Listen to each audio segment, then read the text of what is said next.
Mateo nunca fue del tipo que llamaba la atención. A los 15 años, era el tipo de alumno que se sentaba en el fondo del aula, siempre con los hombros ligeramente encorvados, como si intentara desaparecer dentro de su propia camiseta. Estudiaba en el Colegio San Ignacio, una de las escuelas más tradicionales de Madrid, un lugar donde los pasillos exhalaban disciplina y expectativas. Mientras la mayoría de sus compañeros usaban mochilas de marca y discutían planes para intercambios en Boston o Vancouver, Mateo cargaba con un estuche raído y llevaba los mismos tenis desde hacía más de 2 años. Su madre, doña Carmela, trabajaba como limpiadora en 3 lugares diferentes para mantenerlo en ese colegio. Una beca de mérito había ayudado, pero el resto era sudor, y aún así, Mateo prefería mantenerse invisible. Ser notado en ese ambiente casi siempre significaba convertirse en blanco de burlas. En esa época, el colegio vivía una especie de reinado autoritario en el aula de matemáticas. El profesor Velázquez era temido por todos. Un hombre delgado, de facciones duras y una voz cortante como la tiza rozando la pizarra. Tenía el don cruel de encontrar las inseguridades de los alumnos y exponerlas ante la clase como un mago que saca pañuelos de colores de dentro de un sombrero, solo que, en su caso, los pañuelos eran humillaciones públicas. Mateo, por instinto de supervivencia, mantenía la cabeza baja y respondía solo lo esencial. Sabía que en ese teatro de vanidades y poder, el silencio era escudo. Pero en aquella mañana específica de marzo, el silencio de Mateo se volvió objetivo. Velázquez, irritado con la apatía del grupo, decidió señalarlo, como si sacara a alguien de la audiencia para ponerlo en el centro del escenario. Y fue allí, sin previo aviso, que su historia comenzó a cambiar para siempre. Mateo levantó los ojos despacio, como si ese simple movimiento fuera una transgresión. Sintió las miradas de la clase clavadas en él con la misma curiosidad de quien observa un animal raro en un zoológico. Velázquez, con una sonrisa que mezclaba desprecio y desafío, se acercó a la pizarra y dibujó una ecuación enorme, llena de radicales, derivadas e incógnitas que se extendían como raíces nerviosas por toda la pizarra. «Ya que estás tan callado, Mateo, demuéstranos de lo que eres capaz», dijo con una ironía afilada como cuchilla. El profesor creía que estaba a punto de impartir otra de sus lecciones humillantes, pero en ese instante algo diferente sucedió. Mateo se levantó despacio, sin decir nada, tomó la tiza de la mano de Velázquez y con la misma calma de quien dibuja una línea recta en el papel, comenzó a resolver el problema. El silencio en el aula era tan denso que se podía escuchar el crujir de los zapatos sobre el piso encerado. Mientras escribía, los compañeros se inclinaban hacia adelante, como si presenciaran algo que ni siquiera sabían que estaban esperando. Los trazos de Mateo en la pizarra eran rápidos, precisos y seguros, como si ese problema hubiera vivido en su cabeza durante días. No hubo titubeos, ni revisiones, ni correcciones. Solo una secuencia lógica y fluida, como si estuviera recitando un poema de memoria. Cuando terminó, Velázquez se quedó parado en silencio por unos segundos, observando la solución como si estuviera frente a un fantasma. Sin mirar a nadie, Mateo devolvió la tiza, volvió a su asiento y se sentó como si nada hubiera pasado. Pero todos sabían que algo inmenso se había roto, o tal vez se había revelado. Allí, por primera vez, el chico invisible se había convertido en el centro de un universo que siempre había tratado de evitar. En los días siguientes, algo extraño comenzó a suceder. Los pasillos, antes indiferentes a la presencia de Mateo, ahora parecían abrirse ante él, como si un aura invisible lo precediera. Los compañeros, que antes ni siquiera sabían su nombre, empezaron a susurrar cuando pasaba, tratando de ocultar una curiosidad disfrazada de admiración. Incluso los populares que normalmente solo hablaban entre sí sobre videojuegos, fiestas y redes sociales, comenzaron a acercarse con preguntas disfrazadas de elogios. Oye, lo que hiciste en clase fue increíble. ¿Cómo aprendiste eso? Pero Mateo no sabía muy bien qué responder. Solo se encogía de hombros y esbozaba una sonrisa tímida, intentando huir de los grupos y volver a su zona segura, el anonimato. Solo que el anonimato, ahora, parecía haberse disuelto para siempre. Velázquez, por otro lado, no manejó bien la pérdida de control. Lo que para muchos fue un espectáculo admirable, para él sonó como una afrenta. Al día siguiente entró al aula con una expresión aún más rígida, como si estuviera decidido a restablecer su autoridad. Sin siquiera esperar a que los alumnos se sentaran, escribió en la pizarra una ecuación aún más absurda, digna de Olimpiadas Internacionales de Matemáticas, repleta de integrales y trampas conceptuales. Veamos si nuestro genio también puede resolver esta. Espetó, mirando a Mateo con los ojos entrecerrados. La clase, en silencio, se volvió hacia el fondo del aula, donde el chico ya estaba de pie. Mateo no dudó. Caminó hasta la pizarra y, como si conociera ese desafío desde siempre, lo resolvió todo con la misma fluidez de la primera vez. Línea por línea, sin titubear, como si estuviera completando una partitura de música clásica. Cuando terminó, no quedó duda. Eso no era suerte, era talento puro. Esa tarde, uno de los alumnos filmó discretamente la escena y la publicó en las redes con el título «El nerd callado humilló al profe más temido del cole». El video se volvió viral. En pocas horas circulaba en grupos de WhatsApp, llegó a TikTok, se hicieron cortes en Instagram e incluso apareció en titulares de blogs estudiantiles. La imagen de Mateo frente a la pizarra, con la ecuación resuelta a la perfección, se viralizó como si fuera un héroe improbable, sacado de una película adolescente. Las me gusta llegaron en oleadas. Los comentarios se multiplicaron. Este chico es un genio. Alguien que le dé una beca. ¡Qué paliza para el profe! ¡Ja! El colegio, que hasta entonces fingía no notar las actitudes autoritarias de Velázquez, se vio obligado a pronunciarse.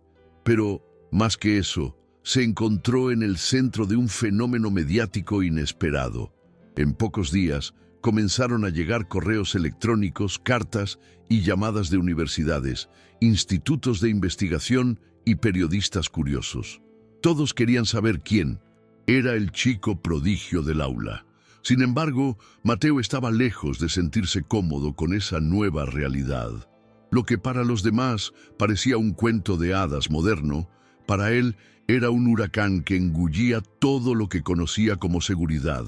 No sabía lidiar con la exposición, la avalancha de preguntas, las miradas atentas, las invitaciones para entrevistas. En el colegio se convirtió casi en una atracción.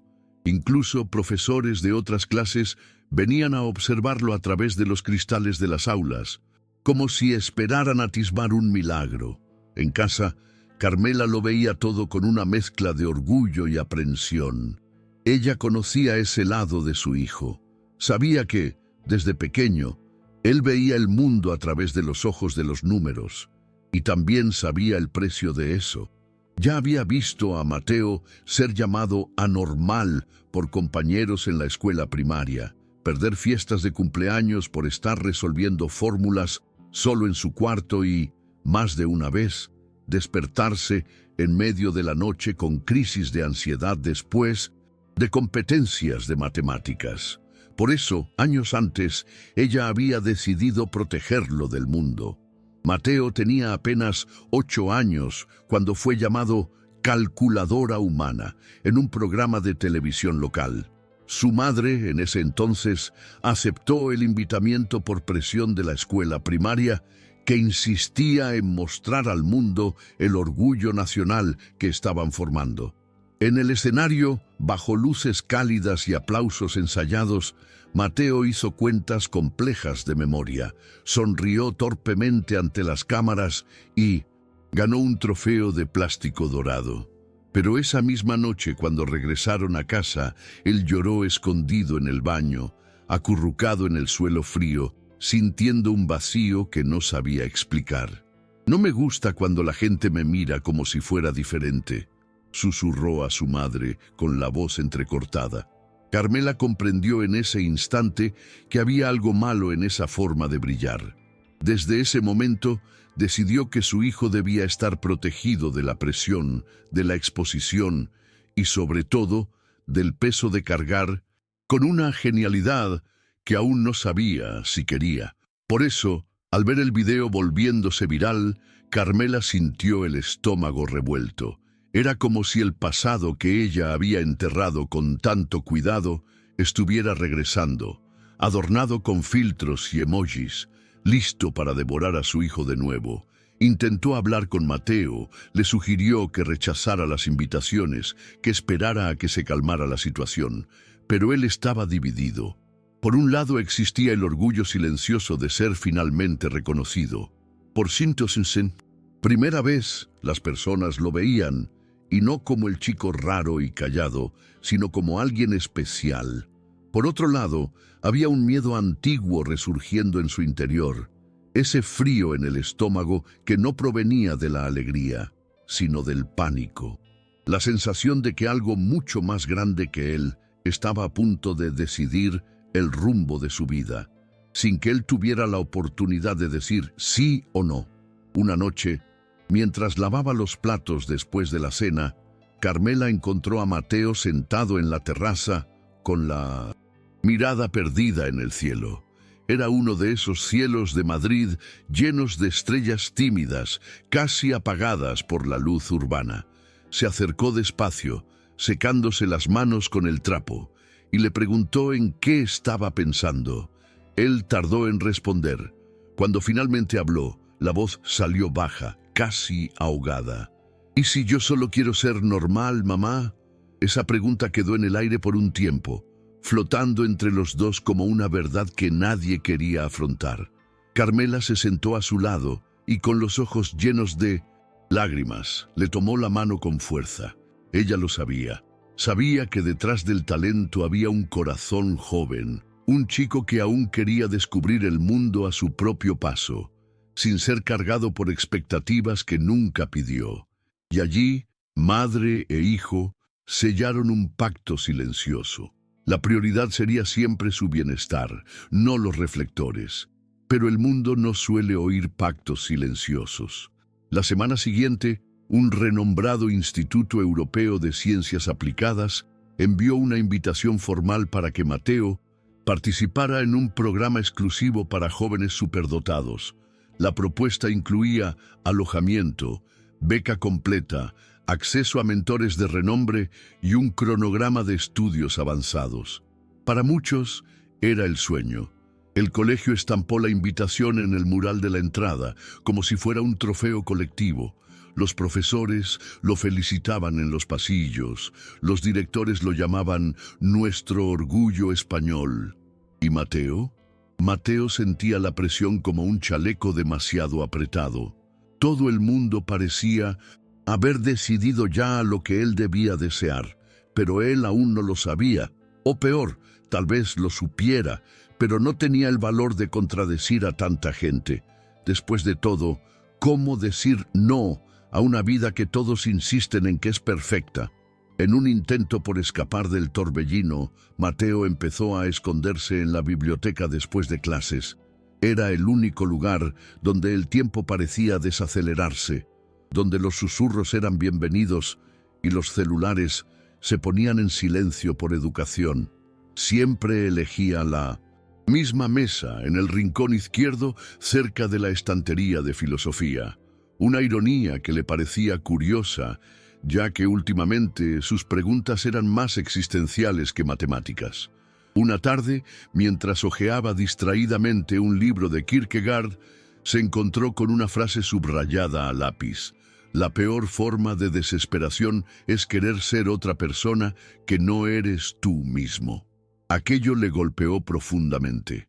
Cerró el libro despacio, apoyó la frente en la madera de la mesa y se quedó allí, inmóvil, intentando entender por qué eso parecía describirlo mejor que cualquier ecuación.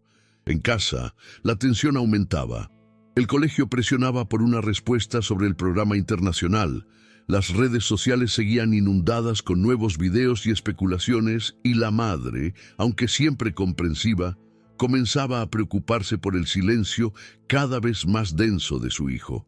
Mateo se estaba retirando como un caracol ante un mundo demasiado ruidoso.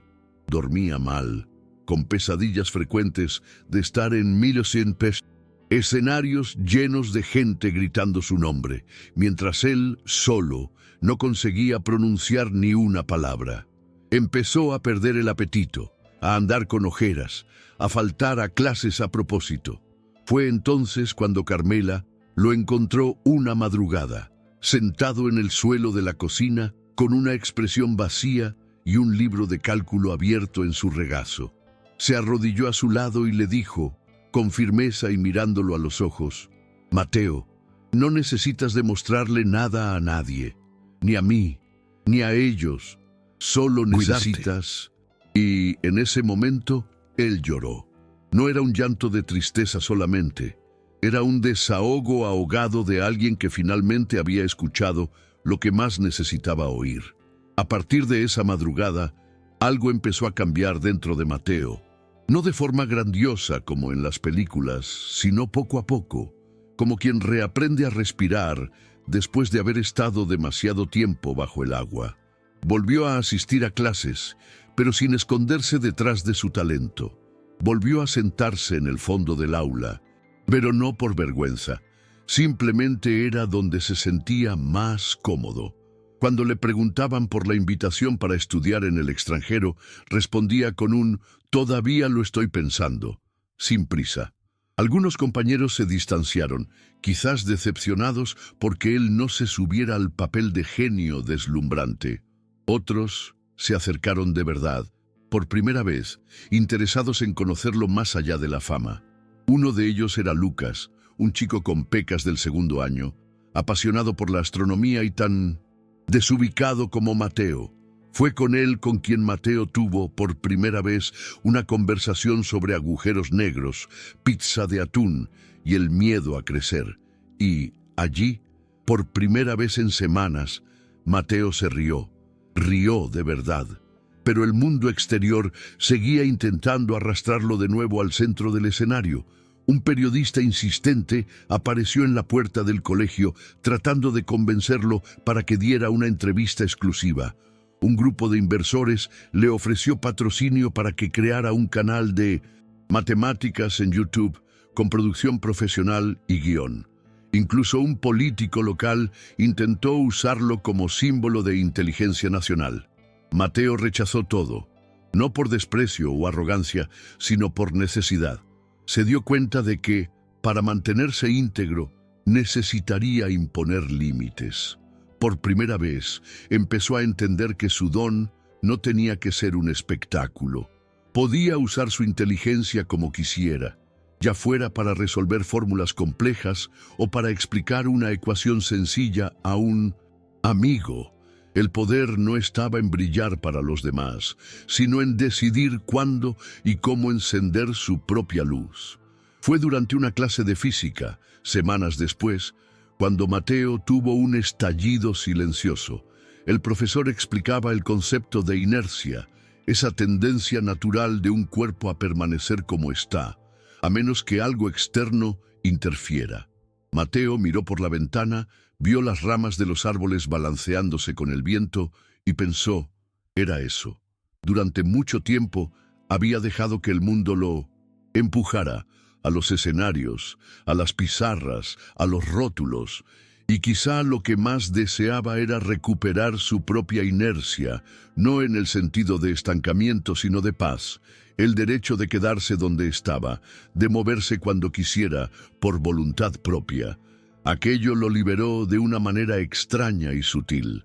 Por primera vez, Entendió que podía ser extraordinario sin tener que demostrarse algo todo el tiempo, que podía brillar incluso en la sombra, si era allí donde se sentía completo. Carmela, observándolo desde lejos, notaba esa transformación con un alivio silencioso. No necesitaba trofeos ni titulares, solo quería ver a su hijo dormir bien y sonreír de verdad. Y poco a poco, esas pequeñas victorias comenzaron a acumularse. Mateo volvió a dibujar, algo que no había hecho desde niño. Llenaba cuadernos con figuras geométricas que se transformaban en paisajes, patrones simétricos que se convertían en rostros.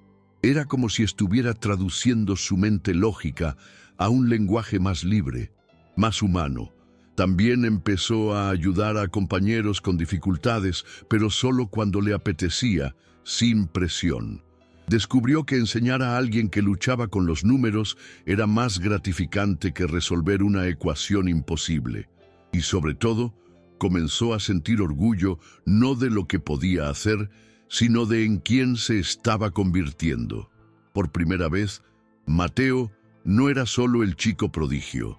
Era un muchacho con deseos, límites y elecciones. Y eso era más revolucionario que cualquier fórmula. Con el paso de los días, la fiebre en las redes fue disminuyendo. Surgieron otros videos virales, otros temas ocuparon el lugar y el nombre de Mateo fue desapareciendo de los titulares. Para la mayoría, se convirtió en solo un recuerdo curioso. Ese chico de la ecuación, como decían. Pero para él, eso fue un alivio. La ausencia de reflectores devolvió el silencio que tanto valoraba. No era el silencio de la invisibilidad de antes, ahora era el silencio de la autonomía. No se estaba escondiendo, se estaba preservando. Cuando le preguntaban si se arrepentía de haber rechazado las invitaciones, Mateo respondía con una sonrisa corta: «No todo lo que parece oro es oro». Y volvía a garabatear en su cuaderno, como si esa fuera la respuesta más natural del mundo.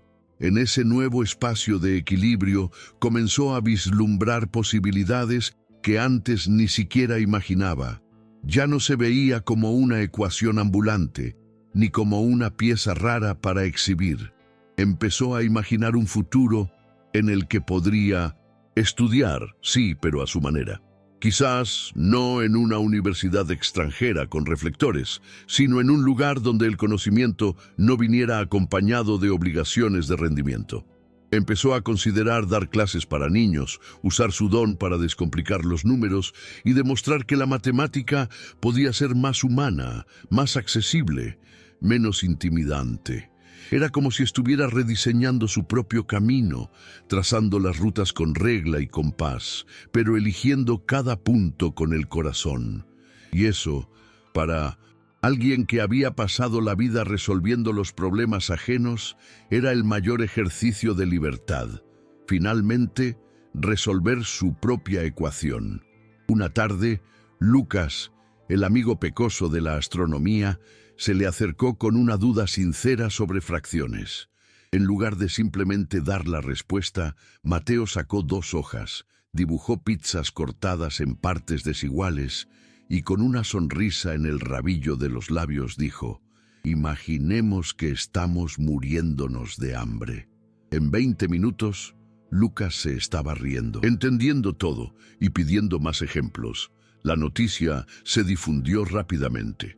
Mateo explicaba matemáticas como nadie, pero esta vez la atención a su alrededor era diferente. No había asombro, ni cámaras escondidas, ni profesores aduladores. Había, sí, un pequeño grupo de alumnos que asistían porque querían aprender, y él los recibía porque deseaba enseñar. Las reuniones espontáneas comenzaron a ocurrir todos los miércoles y viernes después de clase, en la biblioteca. Carmela, al saberlo, quedó en silencio por unos segundos y luego sonrió. Has encontrado una forma muy tuya de brillar. Estas pequeñas clases pronto se convirtieron en parte de la rutina. No eran oficiales ni daban certificado, pero a nadie parecía importarle. Allí, en esos encuentros informales, Mateo redescubría el placer de estar entre personas. Empezó a notar que sus compañeros también cargaban con inseguridades, dudas, angustias que nada tenían que ver con los números.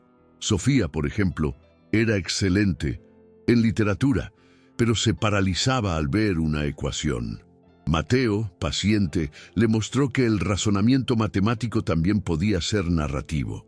Javier, que siempre se había dicho torpe en lo de exatas, terminó resolviendo un problema por sí solo después de que Mateo lo comparara con una partida de ajedrez. La matemática, que antes era un muro entre él y el mundo, ahora se convertía en un puente, y con cada puente construido, Mateo se sentía menos aislado y más completo. Ya no necesitaba ocultar su don, pero tampoco tenía que ser consumido por él. Había encontrado al fin un término medio en el que podía existir de verdad. Curiosamente, hasta el profesor Velázquez comenzó a cambiar. No de forma escandalosa. Aún conservaba su tono seco y su traje raído de siempre, pero había algo distinto en su mirada cuando se cruzaba con Mateo en los pasillos. En lugar de ignorarlo o tratarlo con ironía, empezó a hacer preguntas técnicas, discretas, como quien busca una excusa para conversar. En una clase en particular, al ver que Mateo corregía mentalmente un ejercicio mal formulado en la pizarra, el profesor hizo algo inédito. Le pidió que se acercara al frente y mostrara su forma de pensar. No hubo tono desafiante ni sarcasmo. Hubo una genuina, casi humilde curiosidad. Al final de la explicación, Velázquez soltó un enfoque interesante, muy elegante, antes de retomar el contenido. Fueron solo 3 palabras, pero para Mateo sonaron como un silencioso pedido de respeto mutuo. Ya no había confrontación, había convivencia, y esa convivencia comenzó a transformar el ambiente del aula. La clase, que antes reía nerviosamente de las humillaciones públicas, empezó a valorar el aprendizaje en sí. El clima cambió. Empezaron a surgir más preguntas. Los silencios se volvieron menos opresivos y más reflexivos. Mateo ya no era una excepción extraña. Se había convertido en una referencia posible. Otros alumnos, antes retraídos como él, comenzaron a levantar la mano, a arriesgarse. Clase de matemáticas dejó de ser un campo de batalla y se transformó poco a poco en un espacio de descubrimiento.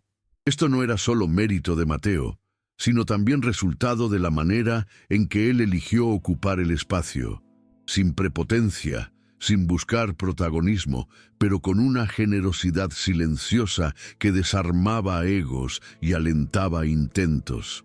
No solo había superado el desafío de ser reconocido, había ayudado a los demás a reconocerse a sí mismos. En un sábado gris de primavera, Mateo y su madre decidieron visitar el parque al que solían ir cuando él era pequeño. Llevaron bocadillos en la mochila y una manta vieja, de esas que ya tenían manchas de sol y olor a hogar. Se sentaron bajo un árbol alto, que Carmela decía ser el árbol más paciente del mundo, porque siempre estaba allí, firme, sin importar el tiempo. Entre mordiscos y silencios, Mateo contó todo: cómo se sentía, en qué estaba pensando y que finalmente había tomado una decisión sobre su futuro. No quería irse, no ahora, quizás ni nunca. Quería terminar la secundaria allí, con los amigos que había hecho, con las clases que ahora parecían tener sentido. Quería aprender a su propio ritmo, descubrir otras pasiones, quizás hasta escribir un libro sobre cómo la matemática puede enseñar sobre la vida. Carmela no respondió de inmediato. Solo pasó la mano por su cabello, despacio, como solía hacer cuando él era niño, y sonrió, una sonrisa completa, de esas que vienen del alma. El lunes siguiente, Mateo fue a la oficina de la directora. Solicitó hablar a solas, sin su madre, sin profesores. Quería dejar claro que la decisión era suya. Explicó, con una firmeza respetuosa, que no aceptaría la invitación del Instituto Internacional. La directora trató de argumentar, habló de desperdicio de potencial, de oportunidades irrepetibles, pero Mateo escuchó todo con tranquilidad. Cuando ella terminó, dijo algo que la dejó en silencio. No es porque algo sea raro que deba ser expuesto. A veces, lo más valioso es aquello que se cultiva en silencio. Salió de la oficina sintiéndose casi físicamente aliviado, como si, por primera vez, hubiera elegido no solo lo que quería hacer, sino quién quería ser. Y fue esa elección, más que cualquier fórmula, la que sabía resolver a la perfección. La noticia de su rechazo se difundió rápidamente y las reacciones fueron muy variadas. Algunos profesores lo consideraron irresponsable. Los compañeros comentaban entre sí como si Mateo hubiera tirado por la borda una oportunidad de oro, e incluso algunos padres llamaron al colegio preguntando si estaba pasando por algún problema emocional. Pero el propio Mateo no se inmutó. Ya no se preocupaba por el juicio ajeno. Había aprendido, a la fuerza, que tratar de agradar a todos era el camino más corto para perderse a sí mismo. Lo más sorprendente, sin embargo, fue ver cómo su elección inspiró a otros alumnos. Un chico de primer año abandonó un curso extracurricular que odiaba, pero que hacía por presión. Una chica decidió retomar las clases de música que había dejado para enfocarse en el examen de ingreso. Era como si la valentía de Mateo hubiera liberado una especie de permiso colectivo para ser honesto consigo mismo. Y fue allí, entre los pasillos del colegio y los encuentros silenciosos en la biblioteca, que Mateo descubrió una nueva forma de propósito. Ya no se trataba de huir de los reflectores, sino de construir una vida basada en lo que tenía sentido. Empezó a escribir pequeños textos en un cuaderno azul, donde mezclaba fórmulas, metáforas y desahogos. Eso era solo suyo. No estaba en las redes ni en la mirada de nadie. Era un espacio íntimo donde podía pensar en voz alta sin miedo. Carmela, que a veces lo veía escribiendo en el sofá, respetaba ese silencio como si fuera una oración. No preguntaba qué escribía, solo dejaba una taza de té a su lado, con una nota simple: «Te amo, tal y como eres». Fue en ese tipo de afecto, callado, pero constante, que Mateo encontraba su tierra. Más firme. Y quizás por eso, aún sin títulos, invitaciones o premios, finalmente se sentía completo. Un día, durante una de las sesiones de estudio en la biblioteca, Mateo se dio cuenta de que ya no necesitaba esconderse detrás de una identidad. Ya no era el genio callado ni el chico del video viral. Era simplemente Mateo, alguien que entendía de números, pero también de personas. Se dio cuenta de ello al ver a Sofía explicar una ecuación a otro compañero usando el mismo ejemplo que él había dado semanas antes.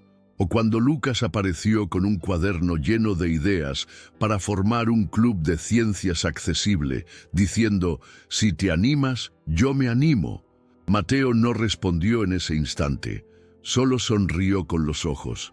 Sintió un calor en el pecho que no provenía de resolver algo difícil, sino de formar parte de algo más grande.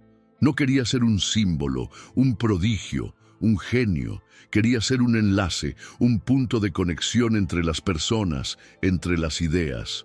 Y en ese nuevo lugar finalmente se sentía libre.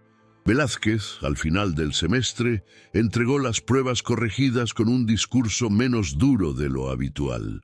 Cuando llamó el nombre de Mateo, hizo una pausa, lo miró directamente y dijo: «Me enseñaste que la inteligencia no es solo acertar, es también saber lo que realmente vale la pena». Nadie se rió, nadie aplaudió, pero el silencio que siguió estuvo cargado de significado. Era como si todo el colegio, de alguna manera, hubiera pasado por una lección, pero esta vez la lección venía del alumno. Mateo guardó ese momento en un rincón discreto del corazón. Sabía que aún enfrentaría dudas, miedos y quizás incluso arrepentimientos, pero por primera vez estaba dispuesto a enfrentarlos de frente, sin huir, no porque tuviera todas las respuestas, sino porque ahora tenía una convicción inquebrantable. Su vida no tenía que seguir la fórmula de nadie. Durante las vacaciones de verano, Mateo y Carmela hicieron un pequeño viaje para visitar la ciudad donde ella había crecido. Era un pueblo sencillo, con calles empedradas, cafés antiguos y un silencio acogedor. Caminaron juntos por los mismos senderos por los que Carmela solía andar descalza cuando era niña. En una de esas caminatas se sentaron a la orilla de un riachuelo, donde ella contó historias de cuando tenía su edad, de cómo soñaba con ser profesora, pero acabó dejando ese sueño para cuidar de la familia. Mateo escuchó todo con atención, pero sin pesar. Por primera vez, entendió que su madre también había tomado decisiones difíciles, que también había rechazado caminos brillantes en nombre de algo más grande, la paz interior.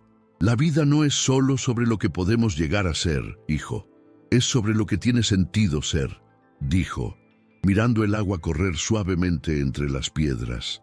Aquella frase retumbó en su cabeza durante el resto del viaje. Al volver a Madrid, Mateo decidió hacer algo que había pospuesto durante mucho tiempo. Abrió el correo electrónico del Instituto Internacional, que aún esperaba una respuesta. En lugar de eliminarlo o ignorarlo, respondió con un texto corto, directo y sincero. Agradeció la oportunidad, reconoció el valor de la propuesta, pero explicó que en ese momento su camino era otro, que necesitaba vivir el presente con calma antes de decidir cuál futuro realmente deseaba construir.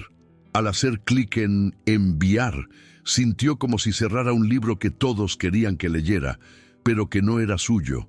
En cambio, estaba listo para escribir el propio, un libro sin spoilers, sin capítulos predecibles, pero lleno de decisiones conscientes.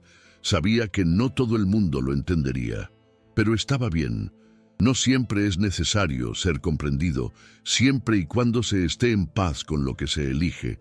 La llegada del nuevo año escolar trajo una atmósfera diferente al colegio. Viejos patrones parecían haberse roto.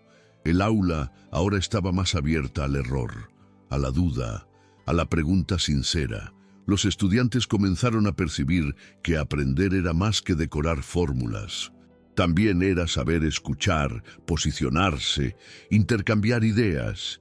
Y en ese ambiente más humano, Mateo florecía discretamente. Continuó con su grupo de estudio informal, pero ahora con más participantes, más risas, más historias. Los encuentros de los miércoles y viernes dejaron de ser solo sobre números. Se convirtieron en espacios para conversaciones sobre ansiedad, futuro, frustraciones. Y lo más increíble, nadie allí se sentía solo. En medio de tanta presión por el rendimiento, la biblioteca había transformado en un refugio de autenticidad.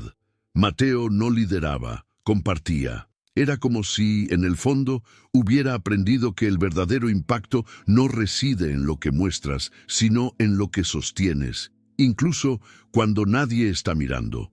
Fue también en ese nuevo ciclo cuando recibió una invitación inesperada. La escuela de su madre, donde Carmela había trabajado como limpiadora desde siempre, quería saber si aceptaría dar una charla de matemáticas para los alumnos de primaria. Nada muy estructurado, nada oficial. Solo una tarde para conversar con los niños, mostrarles que los números también podían ser divertidos. Mateo lo pensó un instante, recordó los tiempos en que veía a su madre limpiando esa escuela sola al anochecer, y aceptó sin dudar.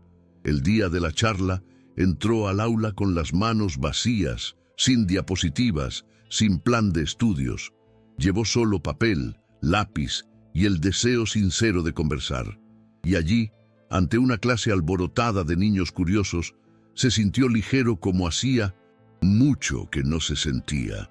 Cuando una niñita levantó la mano y dijo, yo pensaba que las matemáticas eran un monstruo, pero ahora parecen un juego. Mateo supo. Era eso. Allí estaba el sentido. Al salir de la charla, Carmela lo esperaba en la acera, con los ojos llenos de lágrimas y una sonrisa que trataba de ocultar la emoción. Mateo caminó hacia ella despacio, con la misma calma con la que resolvía sus ecuaciones, y la abrazó fuertemente, como quien finalmente comprende todo. No se trataba de matemáticas ni de genialidad, era sobre legado, sobre usar lo que se sabe para aliviar el peso del mundo, aunque sea un poquito. «Hiciste que esos niños se sintieran inteligentes», dijo Carmela, con la voz entrecortada. «Y eso es un tipo de milagro que ni los profesores más eruditos logran hacer». Mateo no respondió, solo asintió, como quien guarda una verdad en el corazón. Aquella jornada no tuvo cámaras, ni espectadores, ni reconocimiento público. Pero allí, en esa acera sencilla, junto a la mujer que le enseñó el valor del silencio y del coraje, Mateo vivió uno de los momentos más grandiosos de su vida. En los meses que siguieron, continuó su rutina con ligereza. Estudiaba, ayudaba a quien podía, dibujaba en los recreos y escribía en su cuaderno azul cada vez que las ideas necesitaban salir. Uno de los textos se titulaba El valor de ser común, donde reflexionaba sobre cómo la sociedad glorifica lo extraordinario, pero olvida que hay una inmensa belleza en las elecciones silenciosas, en los caminos fuera del mapa. Empezó a pensar en publicar esos textos algún día, no para ganar fama, sino para que alguien, quizás otro Mateo perdido por ahí, se sintiera comprendido. Sabía que aún tendría que enfrentar exigencias, dudas internas, invitaciones tentadoras, pero ahora contaba con herramientas que antes no tenía: discernimiento, serenidad y, sobre todo, autonomía. La misma mente que una vez fue utilizada como escaparate, ahora era instrumento de conexión. Y en el fondo, sabía que eso era todo lo que siempre quiso. Al final de ese año, el colegio organizó una ceremonia sencilla de clausura, con discursos breves y presentaciones de los alumnos. Mateo fue llamado al escenario, no para recibir una medalla, sino para leer uno de sus textos. La directora había pedido, esta vez con verdadero respeto, que compartiera algo con la clase. Dudó durante días, pero terminó eligiendo el texto La fórmula de la elección, en el que hablaba sobre el valor de decidir por uno mismo, incluso cuando el mundo insiste en dictar el camino. Subió al escenario con las manos sudorosas, el corazón acelerado, pero con los pies firmes. Leyó con voz tranquila, sin prisa. Cuando terminó, no hubo aplausos eufóricos ni gritos. Hubo silencio. Uno de esos silencios buenos que se quedan en el aire cuando las personas están asimilando algo importante. Y entonces, lentamente, comenzaron los aplausos. No como en un espectáculo, sino como un agradecimiento. Allí, frente a la audiencia que un día lo ignoró, Mateo encontró su voz y fue escuchado.